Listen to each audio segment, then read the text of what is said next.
வெள்ளம் பாதித்த பகுதிகளில் ப்ளீச்சிங் பவுடர் மற்றும் குளோரின் மாத்திரைகள் தேவைப்படுவோர் 104 என்ற எண்ணை தொடர்பு கொள்ளலாம் என தமிழக சுகாதாரத்துறை செயலாளர் ராதாகிருஷ்ணன் தெரிவித்துள்ளார். இது தொடர்பாக அவருடன் எமது செய்தியாளர் கோகுல் நடத்திய நேர்காணலை இப்போது பார்க்கலாம். குளோரின் மாத்திரைகள் நீங்க பாத்தீங்கன்னா சென்னை மாநகராட்சி ஏற்கனவே முழுமையாக அவங்க அந்த பாதிக்கப்பட்ட பகுதியில் வாங்கிட்டு இருக்காங்க. அது மட்டும் இல்லாம குறிப்பா இந்த கரையோர பகுதிகளில் கூடுதலாக 1/2 kg ப்ளீச்சிங் பவுடர், அது மட்டும் இல்லாம நம்மளோட 1 கோடி குளோரின் மாத்திரைகள் வழங்கப்பட்டு கொண்டே இருக்கிறது.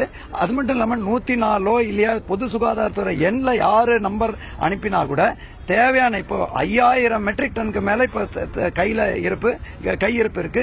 அதே மாதிரி ஆல்மோஸ்ட் 70 லட்சம் குளோரின் மாத்திரைகளும் கையில இருக்கு. சோ யார் வேணாலும், அதே மாதிரி sodium hypochlorite solution, that is liquid chlorine, அதுவும் கையில இருக்கு. நாங்க இலவசமா பை சான்ஸ் யாருக்காவது விட்டு போயிருந்தா கூட 104 எண்ணுக்கு போன் பண்ணா அவங்களுக்கும் வழங்குறதுக்கு முழு ஏற்பாடு இருக்கு. சுகாதாரத்துறைக்கு பொதுமக்கள் என்னென்ன மாதிரியான ஒத்துழைப்பு கொடுக்கணும், நீங்க பொதுமக்களுக்கு என்னென்ன மாதிரியான விழிப்புணர்வு ஏற்படுத்திட்டு பொதுமக்கள் தரப்புல சுகாதாரத்துறைக்கு என்னென்ன மாதிரி ஒத்துழைப்பு கொடுக்கணும்? இது மிக முக்கியமான, ஏன்னா பொது சுகாதாரம் பொதுமக்களை சார்ந்த சுகாதாரம்.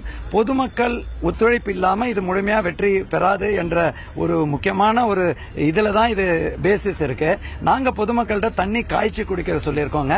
அதே மாதிரி இந்த மாதிரி தன்னோட கிணறு போன்ற சம்புகளை முழுமையா சுத்தம் பண்ண சொல்லியிருக்கோம். அது மட்டும் இல்லாம இப்ப பாத்திரம் தேய்க்கிறதுக்கு அப்புறமும் கை கழுவும் பழக்கத்தை கொண்டு வந்திருக்கோம். ஏனென்றால் இது தண்ணியால் ஏற்படும் நோயை தவிர்க்கும்.